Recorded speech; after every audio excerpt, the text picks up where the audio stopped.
If it's Monday or Wednesday night, then it must be California Haunts Radio Night.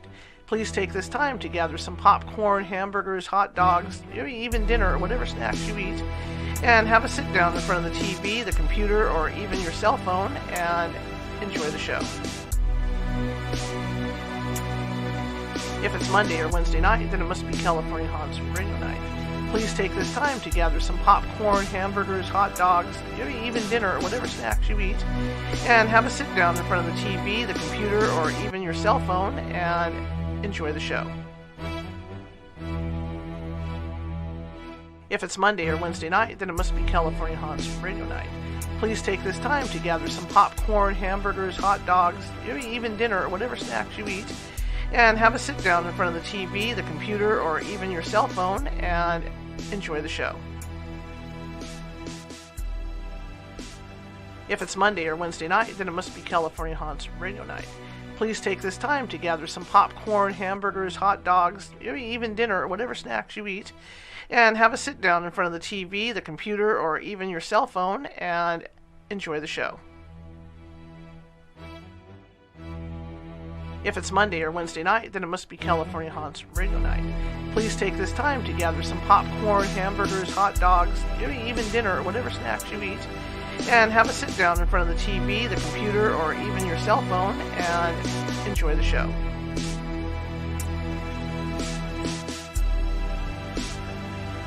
If it's Monday or Wednesday night, then it must be California Haunts Radio Night. Please take this time to gather some popcorn, hamburgers, hot dogs, maybe even dinner or whatever snacks you eat, and have a sit down in front of the TV, the computer, or even your cell phone and enjoy the show. If it's Monday or Wednesday night, then it must be California Haunts Radio Night. Please take this time to gather some popcorn, hamburgers, hot dogs, maybe even dinner or whatever snacks you eat, and have a sit down in front of the TV, the computer, or even your cell phone and enjoy the show. If it's Monday or Wednesday night, then it must be California Haunts Radio Night. Please take this time to gather some popcorn, hamburgers, hot dogs, maybe even dinner or whatever snacks you eat, and have a sit down in front of the TV, the computer, or even your cell phone and enjoy the show. If it's Monday or Wednesday night, then it must be California Haunts Radio Night. Please take this time to gather some popcorn, hamburgers, hot dogs, maybe even dinner or whatever snacks you eat, and have a sit down in front of the TV, the computer, or even your cell phone and enjoy the show. If it's Monday or Wednesday night, then it must be California Haunts Radio Night. Please take this time to gather some popcorn, hamburgers, hot dogs, maybe even dinner or whatever snacks you eat, and have a sit down in front of the TV, the computer, or even your cell phone and enjoy the show. If it's Monday or Wednesday night, then it must be California Haunts Radio Night.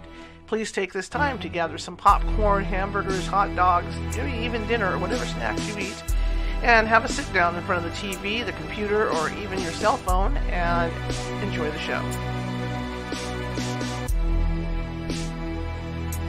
If it's Monday or Wednesday night, then it must be California Haunts Radio Night. Please take this time to gather some popcorn, hamburgers, hot dogs, maybe even dinner or whatever snacks you eat, and have a sit down in front of the TV, the computer, or even your cell phone and enjoy the show. If it's Monday or Wednesday night, then it must be California Haunts Radio Night. Please take this time to gather some popcorn, hamburgers, hot dogs, maybe even dinner or whatever snacks you eat, and have a sit down in front of the TV, the computer, or even your cell phone and enjoy the show. If it's Monday or Wednesday night, then it must be California Haunts Radio Night. Please take this time to gather some popcorn, hamburgers, hot dogs, maybe even dinner or whatever snacks you eat, and have a sit down in front of the TV, the computer, or even your cell phone and enjoy the show. If it's Monday or Wednesday night, then it must be California Haunts Radio Night. Please take this time to gather some popcorn, hamburgers, hot dogs, maybe even dinner or whatever snacks you eat, and have a sit down in front of the TV, the computer, or even your cell phone and enjoy the show. If it's Monday or Wednesday night, then it must be California Haunts Radio Night. Please take this time to gather some popcorn, hamburgers, hot dogs, maybe even dinner or whatever snacks you eat, and have a sit down in front of the TV, the computer, or even your cell phone and enjoy the show.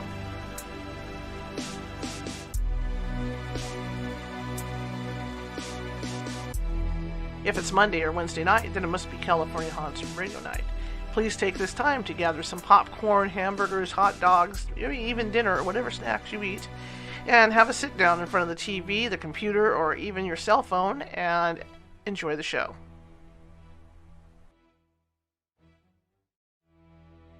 If it's Monday or Wednesday night, then it must be California Haunts Radio Night. Please take this time to gather some popcorn, hamburgers, hot dogs, maybe even dinner or whatever snacks you eat, and have a sit down in front of the TV, the computer, or even your cell phone and enjoy the show.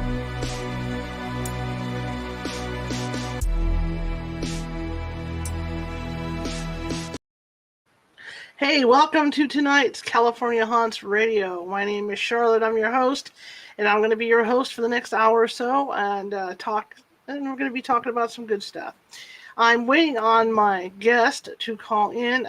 We've been in contact via email, and he agreed to come on the show, and he wanted to do a phone in, and so I've been trying to get his phone number, and I haven't heard from him, and so I sent my phone number to him this afternoon, thinking maybe he would call in, so we shall see. And if he doesn't call in, that's okay too.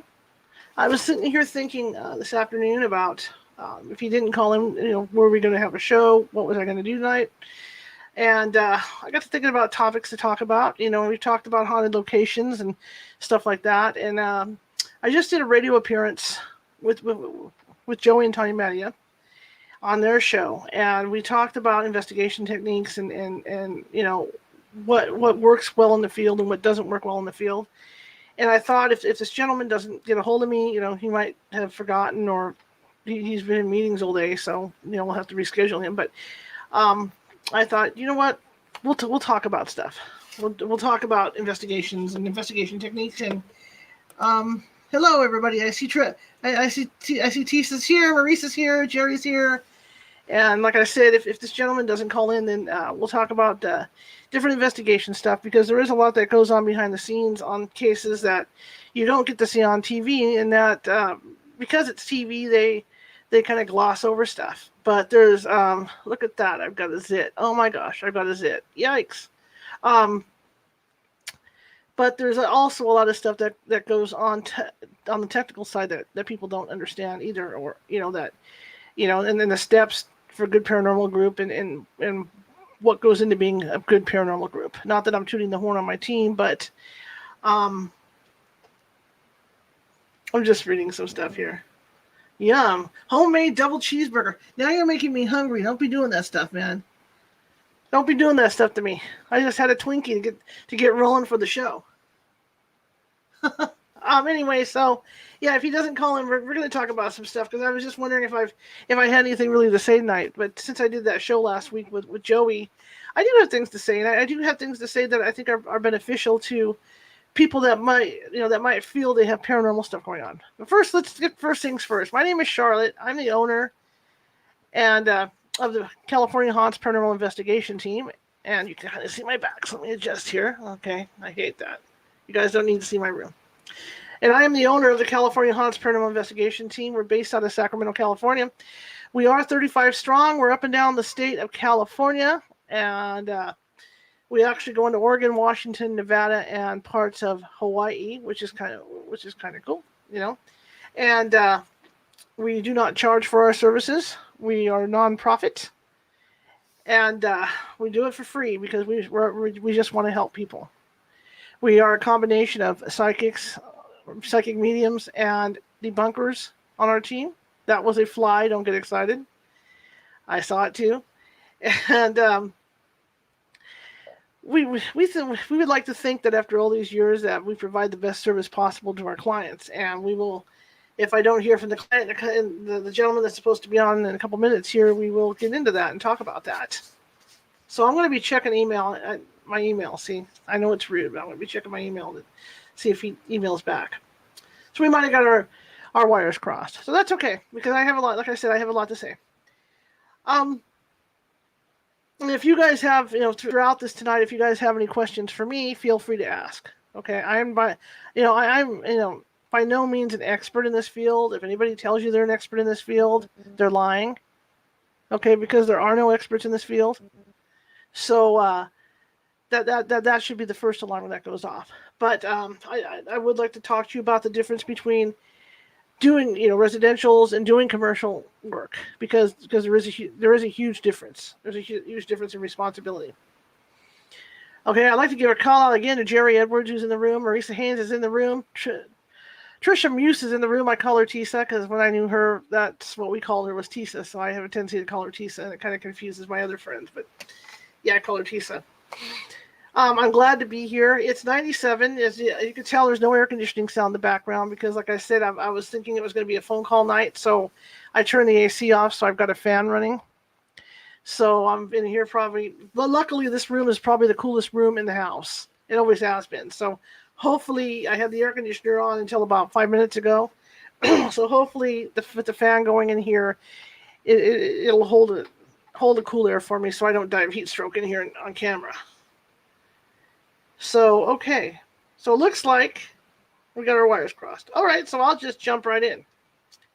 When you're a new paranormal group, you're what? Like everybody else, you're excited.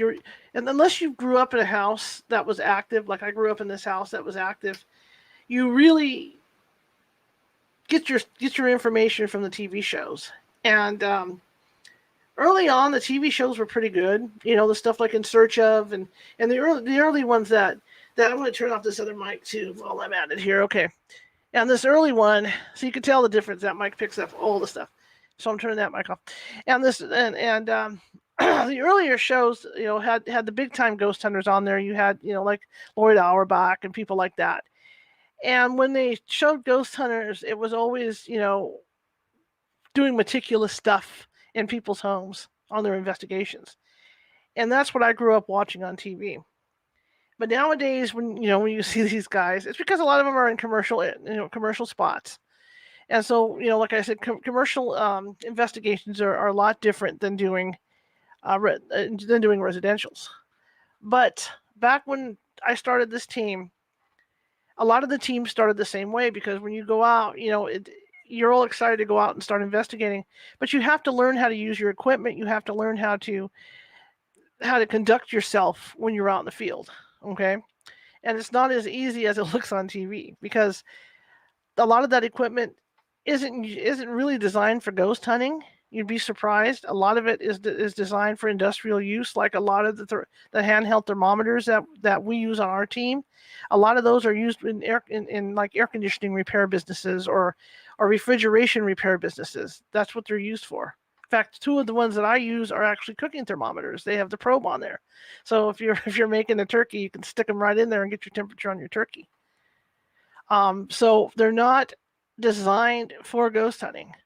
People have taken those things and adapted their use for ghost hunting. I'm going to leave this on just in case because you never know. You never know. I'm going to give him the benefit of the doubt. So that was something that's an adjustment, just like an EMF meter that those EMF meters that we use aren't really meant to be used for ghost hunting. They're for guys that do electrical work. Guys that do wiring and stuff. That's what they're used for. So you have to adapt. You have to figure it all out. And back then, there really, there was talk of EMF and things like that, but it really wasn't as intense as you see it now. Like you can go pull articles up about high EMF and what it does, how it can affect people and stuff. But they didn't have that back then. So everybody was still learning, what EMF did to people and what triggered the equipment and stuff. And that's something that you can only learn. I mean, you can read all the books you want, but you have to physically touch the equipment and hold the equipment in your hand and run it along walls and run it through by a microwave or run it through run it by your cell phone to see how it triggers. So like any other group, back then, we started out doing commercial cases where we would go out and investigate hotels, take our equipment out and investigate old hotels or old saloons, old bars, whatever. And it's a great training place for investigation teams. I know a lot of teams now, want to jump right in and go out and do residentials right away. And they're really, the teams that are doing that are really, it's a disservice to the client when they go out, because I know there's a lot of cases that we've been out on where people have complained that that group that goes in before us had no clue how to even operate their video cameras or anything like that. All they ran around with was their cell phones, you know, acting acting like they were investigating, not like the TV guys, and that's a disservice. And we'll get into that in a bit here, but going out to old hotels is probably the best training you can do for your team if you have a team. Um, you're not going to get the pristine conditions when you go out. They're not going to shut the hotel down. I mean, I've been out, different hotels the last 20 years we've been doing this, and maybe out of all that time, and Jerry, maybe you can back me up with this. Jerry's been with me for a while. Maybe in all that time we've had 1 to 3 hotels actually shut down operation for us, so we could investigate. Otherwise, it's full blown. Things are going on. People are staying in the hotels. Sometimes there's parties going on downstairs. You've got the saloon where they're playing music. Sometimes they're karaokeing. And you have to deal with that because that's just how they're there to make their money, and you don't want to interfere with that if you want to play nice with them. So you have to learn to cope with that, and that's a good thing. That's really a good thing. I mean, you can actually go out ahead of time and do a prelim, which we started to do later, and like I said, I'll get into that. But while you're there, maybe most of the activities up on the second floor of this hotel. Well, the other thing with old hotels is the walls are always thin. So when you're upstairs trying to do your EVP sessions and you're running around with your EMF meters, all that power is coming in from downstairs because they've got the jukebox going, or they might have a stage, like I said, with karaoke going on, and so you're getting all the EMF off that. And then, like if there's any chandeliers or lights hanging on that first floor, you're gonna pick up all that EMF as well. So it's a good way to learn how to use your equipment. Because you have to figure out, well, is that actually something moving around up here, or is that a chandelier downstairs, or is that the refrigerator turning on, or that's going on. So that's something you have to cope with doing this stuff. The other thing is EVP sessions. You could be up till 3, 4 in the morning, and even that doesn't matter because, again, like I said, you have to remember the walls are thin in these places. So even at 3, 4 in the morning, those recorders that we use out in the field are so sensitive that they're going to pick up noises from other rooms. We've picked up people snoring in other rooms at like 3, 4 in the morning. Or this one particular hotel that was actually featured in one of the shows. We were downstairs in what I would call the conference room downstairs, doing an EVP session, and I went back over the stuff to listen to it, and we picked up a couple making whoopee on the floor above us. I mean, that's how thin the walls are in these hotels. So you learn that too. That's part of the learning curve, because you learn what sounds to listen for that don't sound ghostly, don't sound like EVPs. Like what you would classify as an EVP. And after a while, when you're out there like that, you do learn. Like you could tell when a wash machine's making a noise, or you can tell when ice falls in a refrigerator, or there's a noise, there's creaks and stuff that you know that you hear, and then you can tell when it's not paranormal. After a while, you get used to the sounds. That's why I say, as a new team, you want to go out and do these hotels because it's a good training ground for doing stuff. Um, Again, these hotels, they don't close the doors, and it could get really funny at night. I mean, because you hear creaks, people moving around and stuff. This one particular hotel near Yosemite that we did, I had wireless cameras at the time, and there was there was a reputation of the ghost that came up the hallway. And so, of course, I go out there and I set my camera up at the very end of the hallway, pointing north. And the restroom of this hotel was like midway down the hall. And so I set my camera up, and 3, 4 in the morning, I'm up there watching it. and I see this gentleman come out of this bed, this hotel room, because it was one of these deals where nobody had their own bathrooms. It was a common restroom. And he's in his room. I didn't think anything of it. And he came up the hallway, and I'm watching this, and my partner was there, sitting there watching with me. And all of a sudden, his robe opens. And I looked at my partner, and my partner looked at me, and I said, "Oh my God, he just poked my eye out."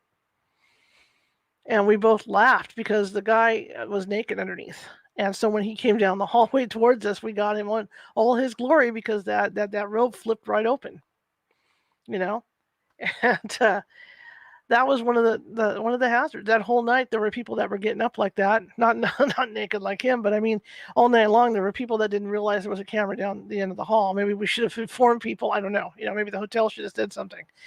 But that's something you have to watch people in all their glory. Let's see. Yeah, I think we're done for the night with him. People in all their glory coming down the halls like that. And that's what you do. You're going to sit there all night and watch that. That's the stuff they don't show on TV. Some of the stuff they don't show on TV.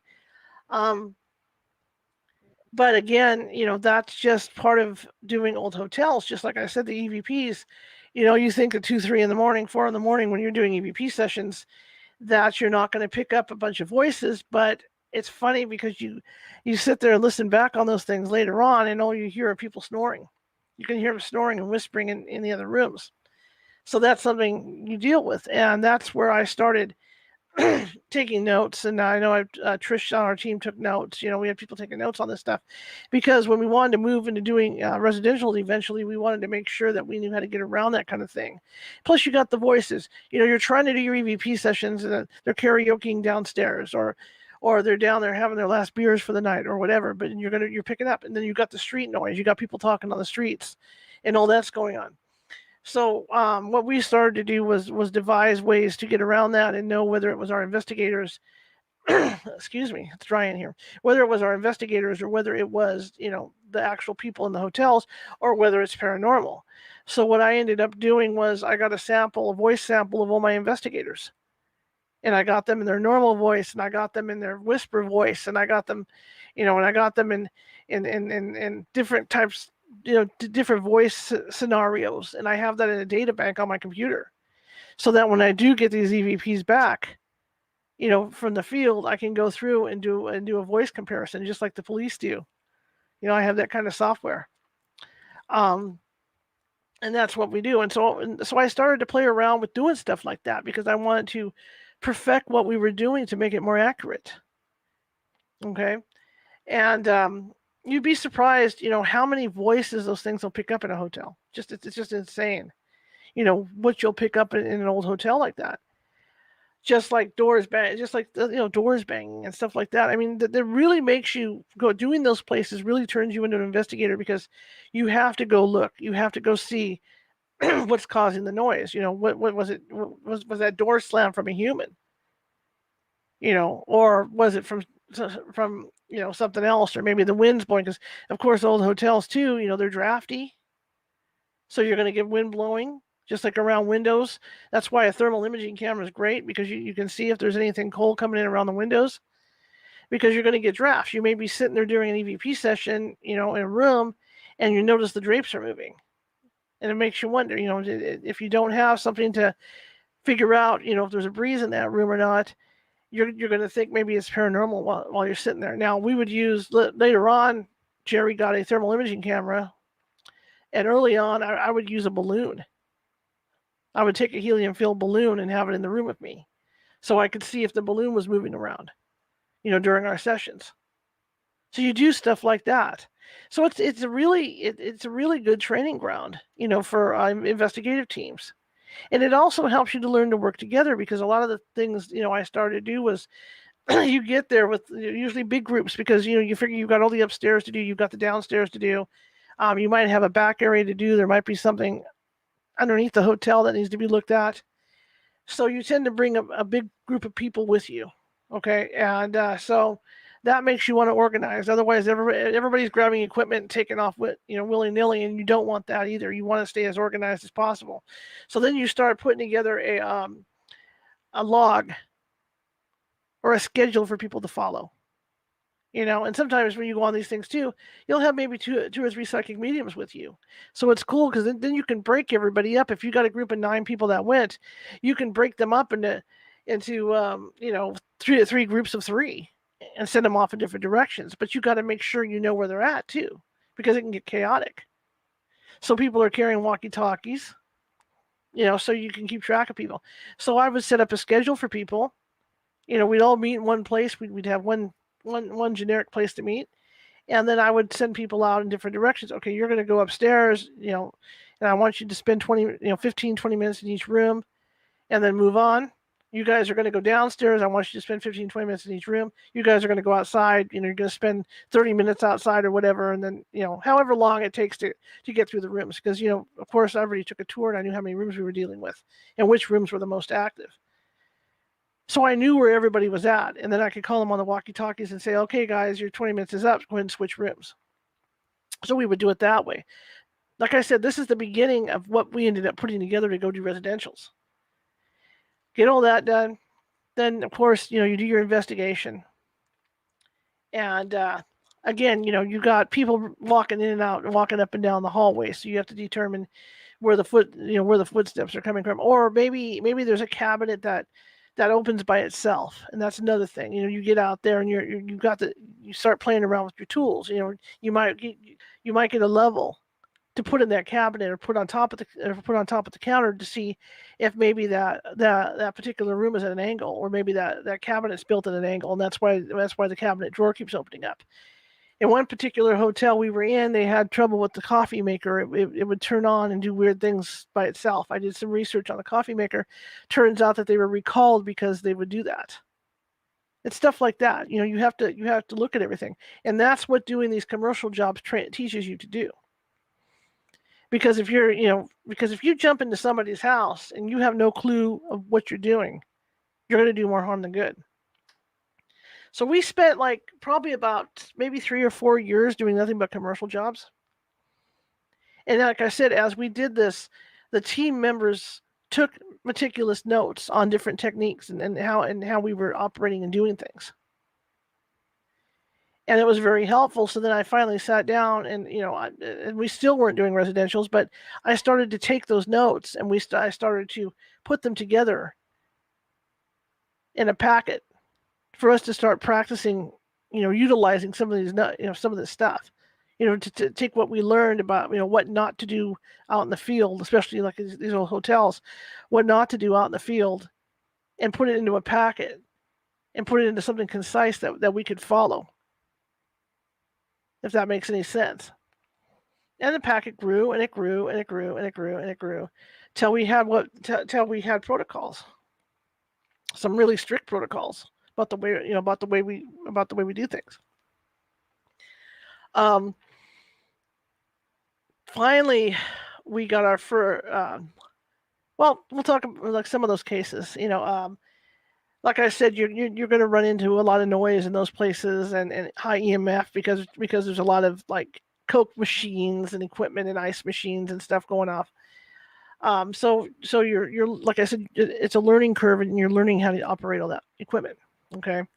By the time we got to do our residentials, we had pretty much figured out what triggers EMF meters, and so we were ready to go. And the only trepidation we had was that it was scary. It was scary going into residentials, because unlike the commercial jobs, unlike going in to do a commercial investigation, generally the hotels like their ghosts. They like their ghosts because they attract a crowd. They attract the ghost hunters, the people that are interested in hauntings and whatnot, and so they cater to that type of audience. Coming in and booking rooms and all that stuff, and so there's not really a need, unless there's something aggressive in the location, for us to attempt any soul rescues or any crossovers like that, or calming people down, because generally these older hotels, especially the ones in the gold country, it's obvious. It's you got 49ers that were staying there, got with gold and stuff. In fact, the one hotel up by Yosemite, there was a popular ghost in the area that he was so protective of the dynamite he used when he was out in the field, in the field working, that he would put the dynamite underneath his bed and he would sleep above the dynamite. And then there's the rumor that he was in love with the gal across the way. And so he would go across the way all the time to visit her. And so they see their ghosts going back and forth, late at night sometimes. She'll come visit him, he'll come visit her. So that's what you're dealing with primarily in those hotels. And he was another one that if you stay in that particular room at this hotel, that he doesn't like girly things. So if you put makeup and stuff up on the dresser in the hotel, where the mirror is, and you leave the room and you come back, he will move it around and shift it around. So that was a test we had to do, and that's what I'm saying. It's ghosts like that, that you're running into in these hotels. Sometimes, you run into the sad when you run into the ones that commit suicide, or there's been a shooting in the hotel. There was one particular hotel that now they've gone through and fixed the walls, but in one of the upstairs rooms, you could see where there was a gun, where there was a bullet hole in this room, and it was right level where the bed was. So some poor soul was sleeping in that bed, and somebody shot from the street, and et cetera, et cetera, et cetera. So you run into that, but for the most part, the hotels don't want these ghosts moved on. So again, it's a lot of good practice because you can go in there and you can play. I want to say play with the equipment, but you can use your equipment and practice and practice and practice with it till what the what the I'm going to say human triggers are and what the ghostly triggers are. Okay, so we get our first residential and we're terrified. We're petrified because what happens is when you go out and do a residential, you're not doing this hotel where the owners are like, yeah, we love our ghosts, blah blah blah blah blah. You're going into a situation where people are scared. You're going into a situation where they might have children that are seeing shadow people, or the people are trying to sleep at night and there's stuff banging the walls, or stuff's being thrown around the house, or someone's been scratched, or something like that's been going. There's other stuff going on. So you're walking into a totally different kind of situation. These people, a lot, some of these people don't want their ghosts. They don't like their ghosts. I mean, you're going to run into, even on residential investigations, you're going to run into people who like their ghosts. They just want to know who it is or what it is that's in the house. But you're also, a good majority of them are people that are terrified and they don't want these things in their house because they don't understand what they are. So when you go in to do a residential, it's a huge, huge responsibility. And I talked about this last week, there are a lot of teams out there. And I'm not cutting anybody ribbons. I don't want to start fights or ghost wars. I've been doing this for more than 20 years. So I've been around the block, been there, done that. Okay? I've seen groups come, I've seen groups go. Because it gets to be too much for them to handle. When you go out in somebody's house to do a residential, it is a huge responsibility. Because you're not only looking at, okay, you've got this stuff going on, but you have to look at all kinds of things in the house. You have to look at the dynamics in the house. What's going on within the family? Is somebody ill? Is somebody drinking? Is somebody taking drugs? And I'm not talking about, well, I'm talking about like drugs being, prescription stuff and non-prescription stuff. You have to look at all of that. So as we started to progress further into doing stuff, I started to amass a staff on my team that could address all that. And I still have a real good staff on my team that can address all that. I have psychologists on my team. I have former police officers on my team. I have a woman who was with the Modesto Police Department who was a hostage negotiator on my team. And like I said, I have psychologists on my team as well. I also have people that are familiar with construction on my team. I have nurses on my team. So, like I said, we have a really good complement of people because when you start out with these cases, you don't know what you're going to get or who you're going to be dealing with. We initially it's usually an email, sometimes it's a phone call, and then I have to sort it out from there. And then what we do, and like I said, you got to remember we spent the first few years of our beginnings at these hotels putting together these packages that we could use in the event that we started doing residentials. So I have I have a 30-page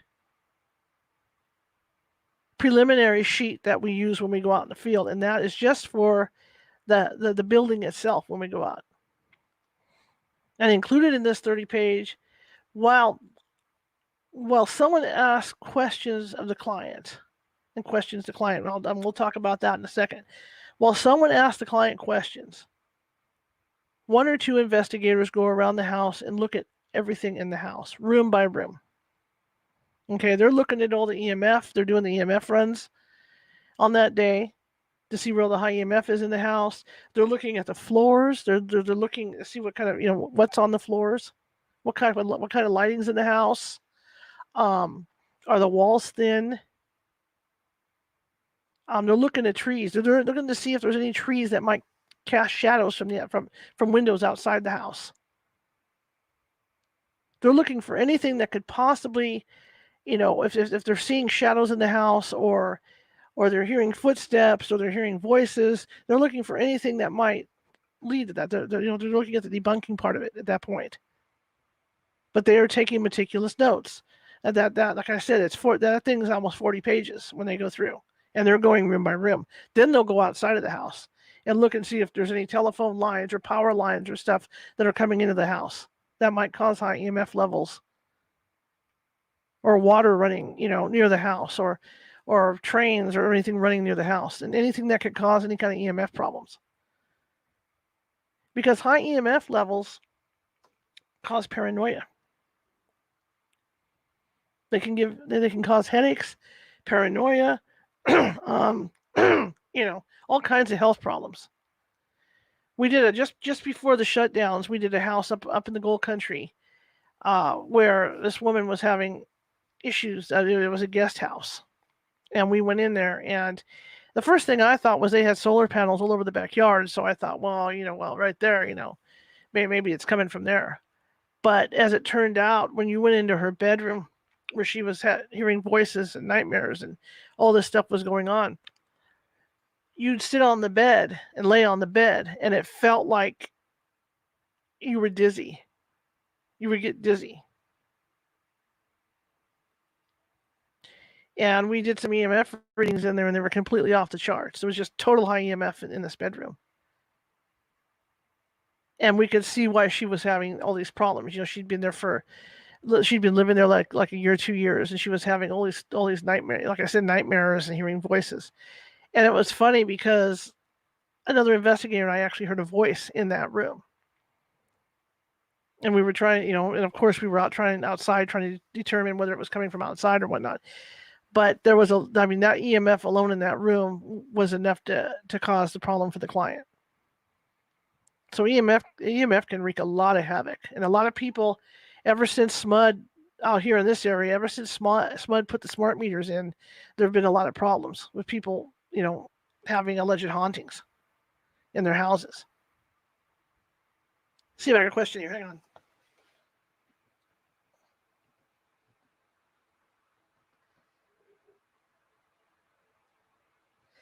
Yeah. So okay. Yeah. So let me continue. Thank you, Tisa. So they go in with a checklist, fill out all this information. In the meantime, somebody else is interviewing the clients. While the other team members are doing their walkthrough, and with the checklist and writing all this stuff down. Thanks, Tisa.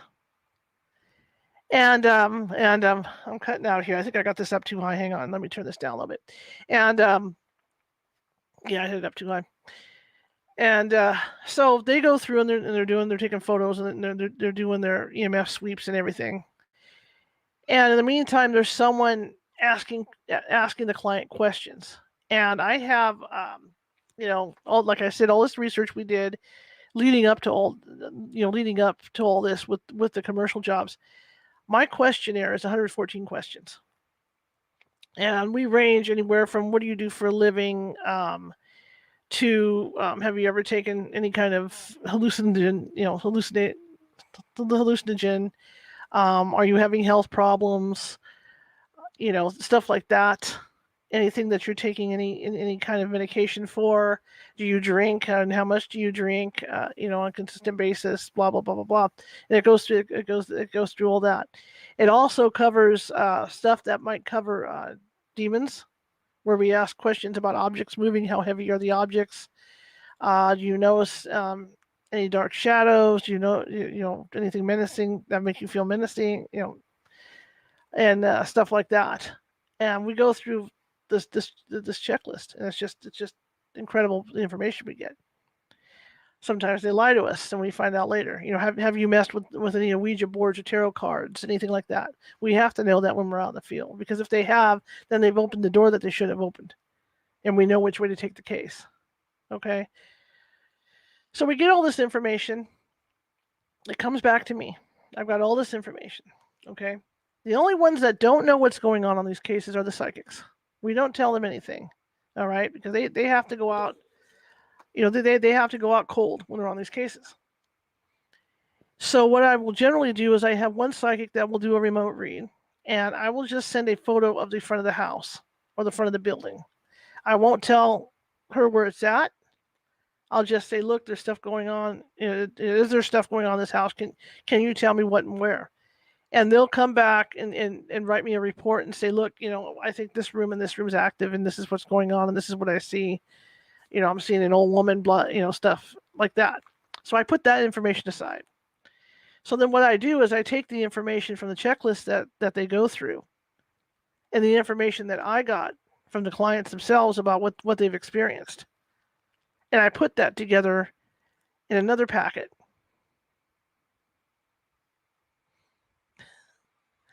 I'll see what Jerry says in a second. I put that together in another packet, and I give that to the investigators for investigation night. The psychics don't see any of it. My reasoning. Let me go forward a little bit here. Okay. He's got an image he wants me to look at. Anyway, my reasoning for doing it that way is because when you look at a lot of these TV shows, and a lot of teams will go out on investigation night with their meters, and they'll waste time because initially they're going out on investigation night and they're getting all the high EMF readings that night. And to me, it's a waste of time. Because a lot of the times during the investigations, they're chasing high EMF that might be from a refrigerator, might be from some wiring underneath. Well, we've already looked for that during the preliminary. So when my investigators go out, they have a list of all the high EMF in the house. So if they come across something during the investigation that's not on that list, then they know to look into it further. Because I admitted at night, there might be something that the client turns on at night that wasn't on during the day. Granted, right? But they have this list of where the high EMF is. So if they're in the hallway and say it seems like this EMF is moving down the hall, and they look on the list and they see that, oh no, the EMF, because the furnace control is over here on the side, refrigerator's on the other side, this wasn't on the list, then they're going to investigate it more. Instead of wasting time chasing everything. Oh, look, it's on the wall. Let's go after that. Well, they already have that, knowing that there's going to be high EMF on that wall because the refrigerator's behind the wall. So that's what that checklist is used for. Just like, if they start seeing shadows, let's say we get in there at 7:00 on a summer night, and on a summer evening, and the sun's starting to go down, and then they start seeing weird shadows in the hallway. Well, look at the list because, oh, look, there's a tree over there, and as the tree's moving, it's causing these shadows to come through. That's why we have those lists. That's why they go in with those lists. So it saves time during the investigation, and we can get right to the point. So they have a list when they go out. So I usually take a psychic out on scene. Okay, there's certain rooms that the client says have activity, but that doesn't mean, that. Hang on a second.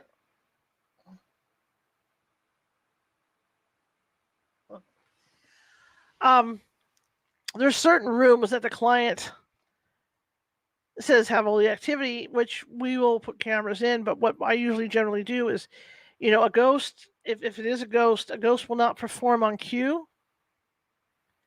So what I will do is I will have a psychic go through and do a walkthrough that evening before we put the cameras out. That way she can come back and tell me, hey, I think this particular room is going to get more activity than that room, that kind of thing. And then we'll put additional cameras in these extra areas where she thinks that there's going to be activity. All right. And you got to remember, this packet of information never goes to the psychics. So they're going in they're going in cold when they do this. So again, now I've got, depending on who's there, because I will customize the team that goes out too, because if you get a case where there's children, you're going to want somebody that has kids going out that understands children, or maybe I send one of the nurses out or something like that, so somebody that works well with children, because you don't want to send people out that don't work well with kids, because you want to talk to the kids and get more information on maybe on investigation night they might be open more to tell you what's going on. So I'll custom I'll custom tailor these things. Or if I think after looking over the paperwork that there might be something going on mentally or something with the people, then that's when we'll send the psychologist out as well on the investigation. So investigation night, again, I've done we got the list and all that's going on, and now I've got the schedule set up. Okay, again, it's just like the hotels, only we're going room by room in the houses. So I can there's two ways to do it. I can either take the team, put a team of 3 in, put them through first, and then have another team waiting outside, or have them go get a burger. Okay, and then once team A is done, then I'll send team A over to get a burger, and team B will go in and go through the house and do their EVP sessions and all that stuff.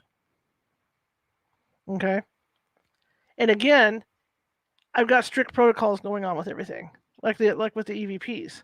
My investigators, when they do EVP sessions, they will say their names in their normal voice. Okay, they will say their names in a whisper voice, and they'll say their names in like a humorous voice. Okay, because sometimes people get tired and rummy during investigations. So I have like I said, I have a copy of their voices. So when I do hear a whisper, I hear something, I can compare it. The other thing they do is that if they hear a noise or a car goes by, they'll note it on the recording. Whoever's calling out the EVP session will say, car just went by, somebody's walking down the hallway, somebody just used the bathroom. Somebody's banging, outside there's a dog barking. That's something I have to know too, so that when I go over the EVP work, I can throw that stuff out right away. Okay, photos, we go out, and a lot of clients give us photos, and it's wonderful when they give us photos. The problem we have with that is that we weren't there to know the conditions during which the photos were taken. So a lot of the time we thank the client profusely, but we really can't do anything with it. It kind of gives us a start, it kind of gives us a pointer as to what direction to go on the investigation. When we're on investigations, we take 3 photos in a row, and the team is trained so that they will stand in the same spot at the same angle and not move and shoot 3 photos in a row. That's what we do. Because you'd be surprised how something could appear, nothing could be there, center frame there's something there, and then something's not there. That's why you have to have those 3 photos. There's also times that the psychic might say, hey, take a photo over here. I need you to take a photo. That happened to me at the Woodland Opera House. I was upstairs with Sabrina on our team, and she said, oh, you need to take a photo in front of my face. Take a photo in front of my face. She's right here. I took a photo, and I got these white splotches right in front of her face. which was kind of cool. We were down in the basement at the Woodland Opera House, and she says, "Oh, they're all at my feet. They're all looking up at me." She says, "Take a photo. Take a photo." I took a photo down there, and I got what we call an ethereal stream, where you can see a white stream going around her. But that was again that was 3 photos in a row, because the first 2 photos you don't see the stream, and the last one you see the stream. So that's one of the strict protocols too that we follow. When we set up cameras, we set up the cameras and know where, what room they're in, what direction they're facing, how far did the camera shoot in the dark, because we're watching all that. I have 5 digital voice recorders, 6 digital voice recorders. I go in, I tape one of the walls in all the rooms, but they're within sight shot of the cameras, because we may not be in the room, and there might be a voice that happens or something moves or something. So I'm going to get that on audio. There's a lot that goes into these investigations that people don't realize. You don't see this stuff on TV. When I get all that stuff back, when all's said and done, when I take the evidence back with me to go over, I've not only got, you got to figure, if we're there 4 hours and I'm running 9 cameras, because I can go up to 9 cameras, 9 times 4 is the hours that I have to look at the footage to see what's on it. Just like with the digital voice recorders. Same thing. If I'm running 6 or 7 digital voice recorders for that 4-hour time, that's how much footage I have to, that's how much of the voice recorder I have to listen to see what's on it. So it's a lot of work. It's a lot of putting stuff together, and that doesn't include going over the county, the county seat, and doing the research on the property to see, what was on the property before, or what happened on that property. Were there fires? Because a lot of the times you find out there's a fire, you want to go over to the library and get in the microfiche and go through all that to see what happened during the fire too. But it's a lot of research. It's a lot of working with clients. We did a client out in the Bay Area, and she was seeing stuff in her house, and it was an older woman.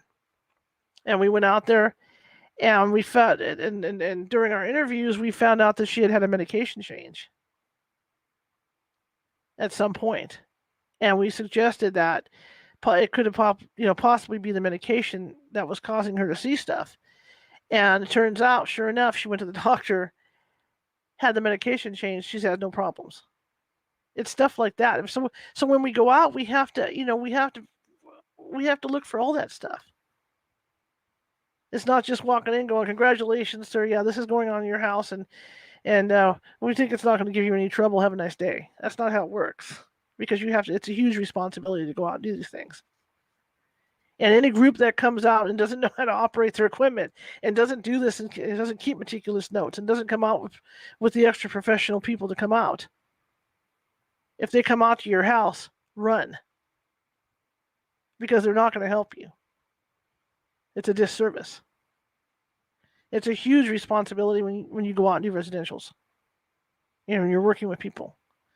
I mean, I've had a case that used to be a recurring case, but I guess they finally came to terms with what was going on in the house, and she was a Jehovah's Witness. And her religion did, that religion does not allow for the thought that there are ghosts, that the dead can come back, and do that. So when we deemed the house active, it was hard for her to wrap her head around what was going on in the house. I think they finally moved, because she just refused to believe what was going on. Her husband believed it, because he wasn't that religion, but she had a hard time coming to terms with it.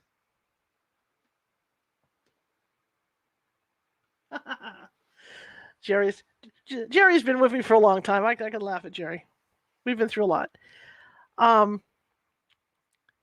But there's stuff like that goes on. We did a house out in Yolo County, a residential, that, wow, talk about dynamics. There were 2 older people in their, I guess, 60s, close to 70, taking care of their son, who was, I think, autistic, or he had no, he had some. He was sick. And he was mostly bedridden. The one son, and then they had the other son, who was autistic.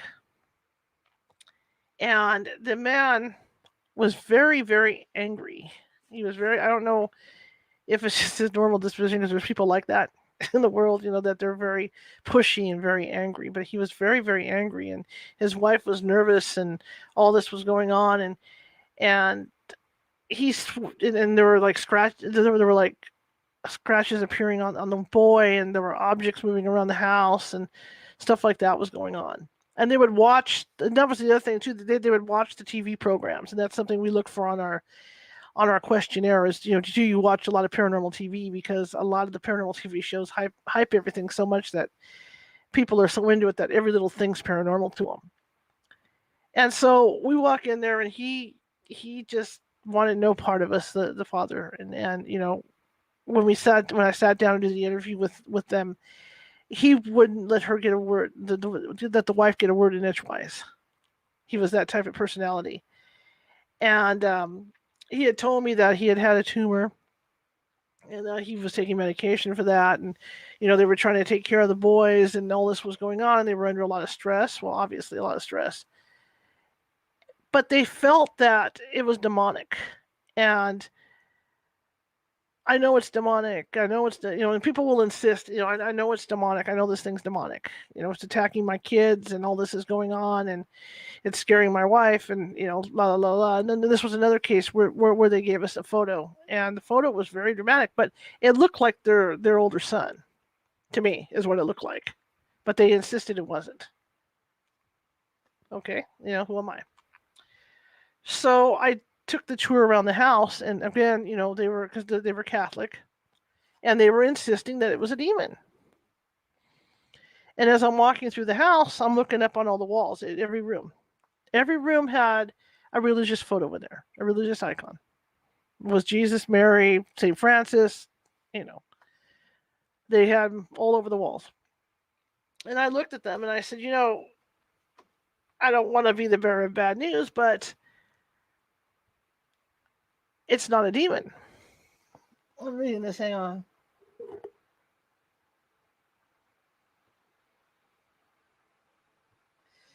Okay, geez, I will. It's not a demon. And they said, well, what do you mean it's not a demon? I said, because if it was a demon, you've got these pictures of the saints all over the walls in these rooms. And you've got crosses in these rooms, over the doors. I said, if this thing was demonic, those wouldn't be up on the walls. There's no way they'd be up on the walls. And he fought me on it. He kept saying, no, I know it's demonic. I know it's demonic, blah, blah, blah, blah. It got to the point with him where we actually walked out, because we went back like 2 or 3 times with his family, and we actually, the last time we were there, we walked out. It got that bad with him. And then somebody went in off the team to negotiate, and that turned out to be an interesting story, because there was a ghost there, but there was a lot more involved than what initially was there, because we were still, it was a strange case. It took me a while to piece it together. You just don't piece these things together overnight. Sometimes you get lucky and you can do it, that night you go out, but sometimes it takes a while to piece everything together. And I couldn't quite figure out what the heck was going on in this house and what the connections were. We knew we had one active entity in the house, and Trish, and somewhere there's audio of this, and I'll have to get it up on our website or play it on here one night for you guys, where Trish is talking to this ghost, and this one, the primary ghost that we ran into initially was a ghost that had been involved with drugs, and he had lived in this house because the house had burned down at one time. And he was feeling really guilty because he got angry at his mother and burned the house down. And what he didn't realize was that his mother had been in the house at the time, and he killed her. And he burned himself down. So he was still hanging out at the house. But the kicker part of it all is he didn't like the way the man treated his family. So he was there to protect the boys. So we did a soul rescue on him, and we were able to cross verify the story via the local newspaper and all that. That this had taken place and all that. So there was still stuff going on in the house, and I still couldn't quite figure it out.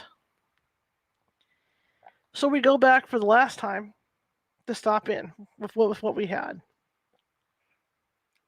and the wife comes out and she says, "I got something to tell you guys that I didn't know until this week. My husband has another tumor,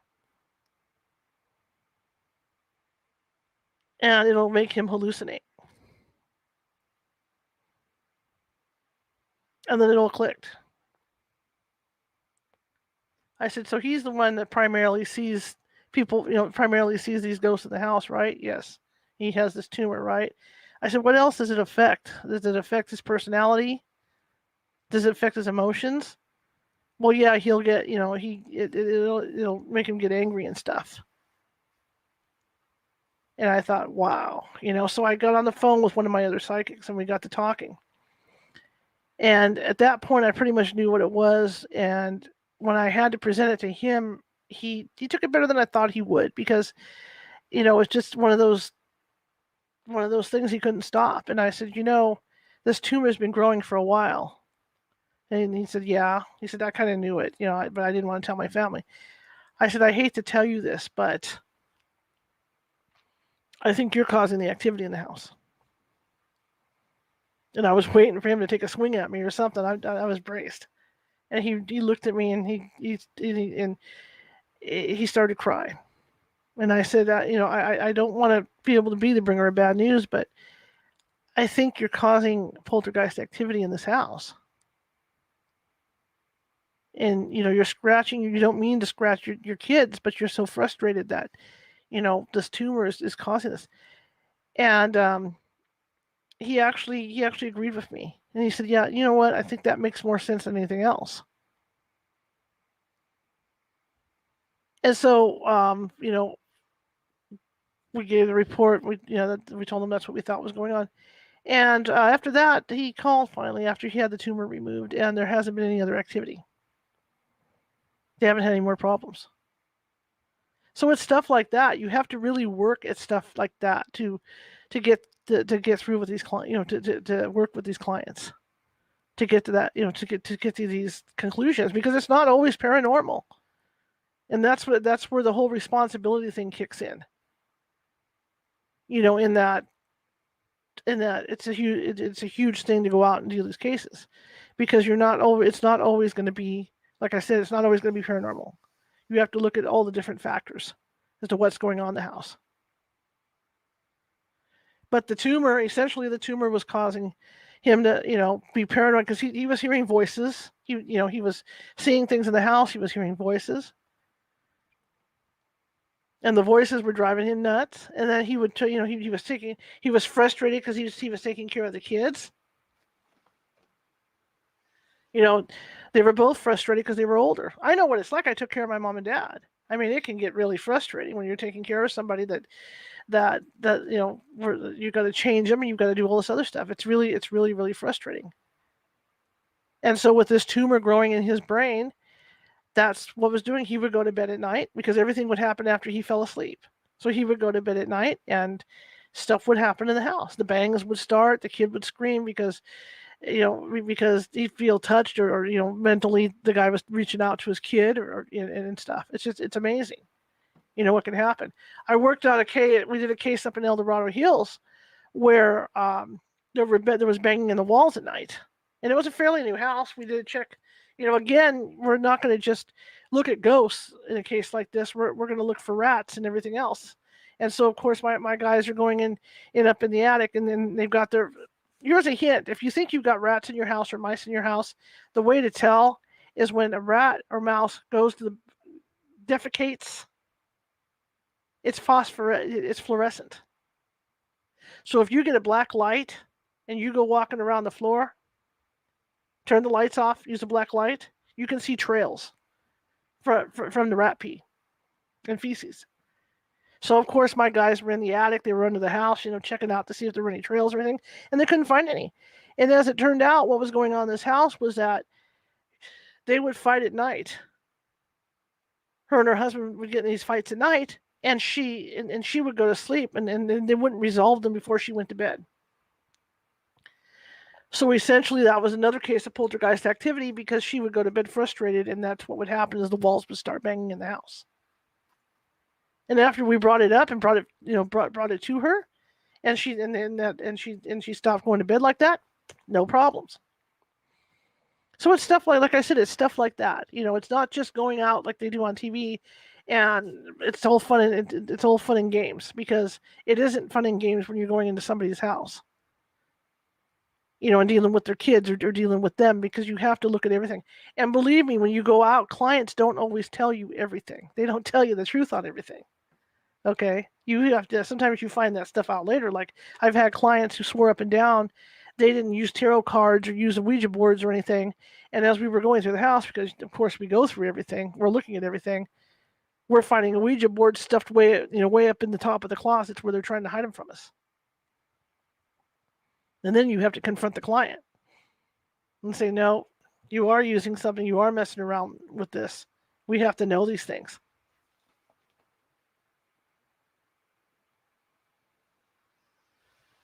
So I mean, you really have to. I'm reading my messages. I can't see, so I'm trying to get close. I got two left eyes until I get my new contacts. And the thing, and that's the whole premise of it. If a good team is going to do that stuff, if you get, like I said, if you get a team that comes out and all they want to do is giggle and there are teams that do this. I've run into them, like I said, following where we've had to go in and undo messes because they've come in and treated it like a party where they even have barbecues at people's houses. It's like a game for them to go in. Then you got the wrong team. You don't want a team like that out. You want a team that's going to come out and really help you. That's what you want. That's what you deserve as a client. I mean, listen, when you call the cops out, you don't want some you don't want some fool coming out to look at your house, to investigate your house. You want a real cop to come out that's going to look into everything. And so when you need paranormal help, you need a team that's going to come out and do that. And I'm not trying, like I said, I'm not trying to blow my own horn about what my team does, but I'm proud of my team. I'm proud of what we have accomplished and what we put together to help people. Because I don't want to provide a disservice. I don't want to screw something up and really mess somebody's life up. That's not my goal. It's a huge responsibility to go out and do this stuff. A lot of times we go do hotels just so we can relax. We'll do 4 or 5 residentials in a row, and then we'll go out and do an old hotel just so we can kind of let our guard down and unwind. It's like a vacation for us to do an old hotel. But the residentials, yeah. And you come across some interesting EVPs in residentials. I mean, there's some places where you get real good evidence. But again, you're not going to get evidence in every place. It's not going to be paranormal. It's going to be something physical with the client. It's going to be maybe they fight all the time. Maybe there's some dynamic going on. But you have to go out. You have to go out and look at everything and provide that service. You have to. Somebody mentioned about what we charge. We don't charge. All our people do this stuff volunteer because we want to be out helping people. So we don't charge. We take donations. That's why I'm always at the end of the show. I'm always I'm always asking you guys for donations at the end of the show, because we all do. It all comes out of pocket for us to provide these services. We do it out of our hearts because we want to help people. We really do. And the more people we help, the better we feel. There's investigations we come off like the one we did out in Yolo County, where we feel great when we come off because we actually accomplished something and we made people happy. The one son that has autism, he actually hugged us all when we left because he felt so relieved.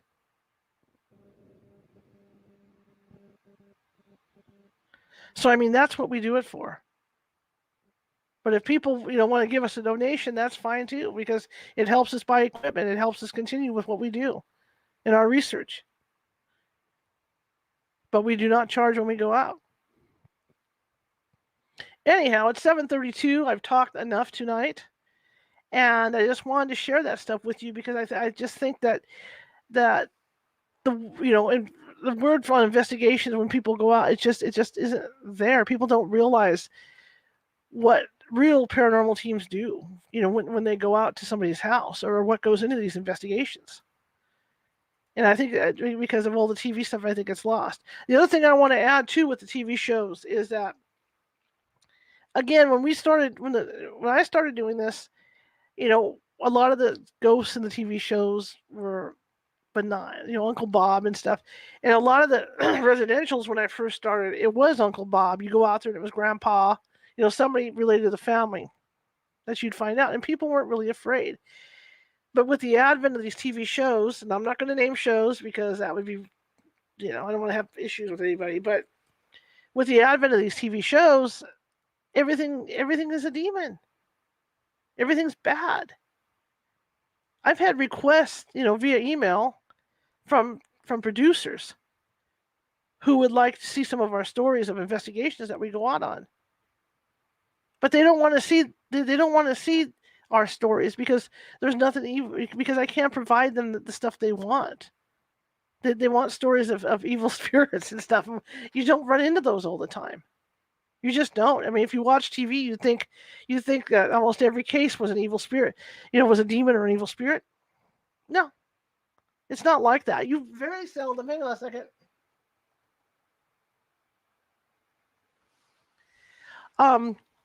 Very seldom do you run into demon cases.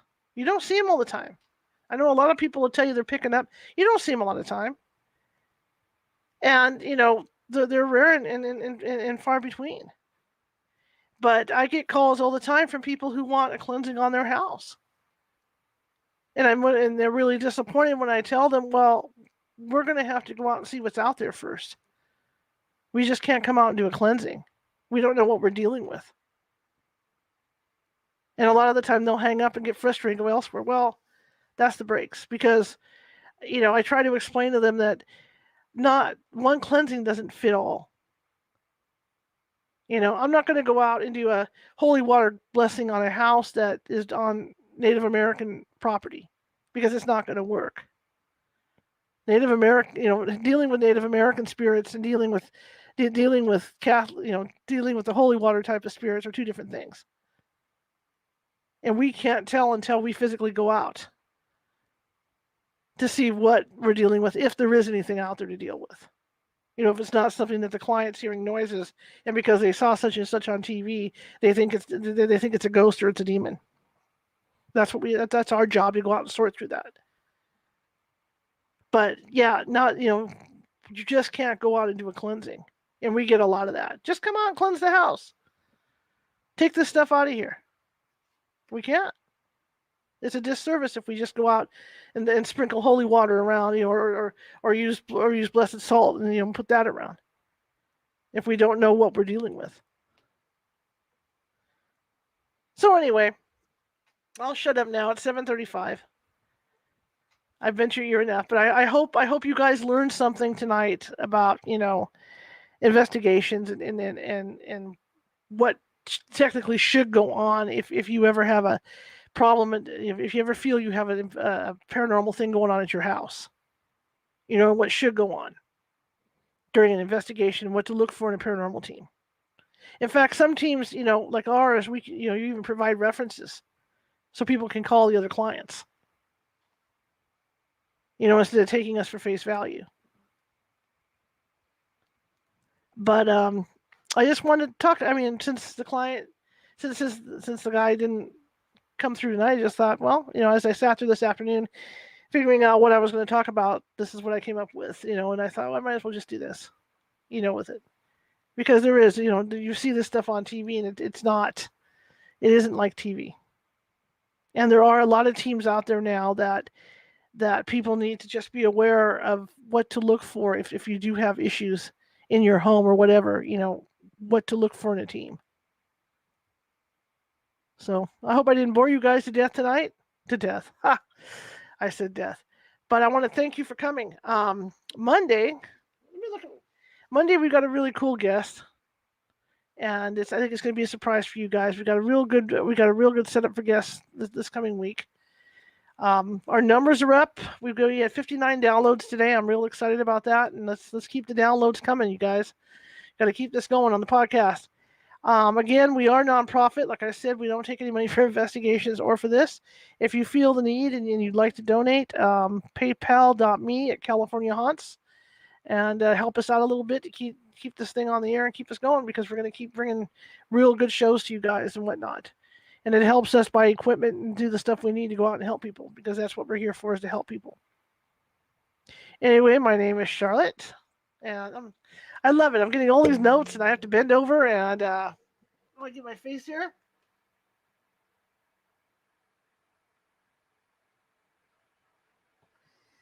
Okay. Anyway, I'll read all these later. Um, but I thank you guys for coming tonight and listening, and hopefully I can reschedule this gentleman that was supposed to be on tonight so we can talk with him, because he has some really interesting points. Again, like I said last night, we've had clients who have children that have autism and whatnot, and they do see, the kids with the autism really draw stuff in and see stuff. But a lot of the times you can't communicate with them. It's hard, because some of them are nonverbal. So that's another thing, you have to go out and sort through that. So hopefully I can get him back on, maybe next week I can get him scheduled in to come in maybe Wednesday. But anyway, thank you so much for coming on. And I'm going to be I'm just about done with my book. I'm writing a book about my paranormal stuff. And it's mainly growing up in a haunted house, being a believer, and then becoming a journalist, and then kind of looking at things logically. And I became a debunker, and then as I started going out as an investigator, I became a believer again. So I'm halfway through with my book, so I've got a book I'm writing. But anyway, I want to thank you guys, and I will see you Monday. And I hope you have a good rest of the week. And again, help us bring more exciting and informative guests to the show. And if you feel the need, paypal.me at California Haunts. If you like the show, share it with 5 people. If you don't like the show, share it with 5 people. Go over to our YouTube channel. Just Google in California Haunts YouTube, and it'll come up, and join us and become a subscriber over there too, because we're looking for subscribers. We're looking to build this up and keep the momentum going like we have been. Anyway, I want to thank you guys, and hang on. Let me go over here. There we go. I want to thank everybody for coming, and I will see you Monday.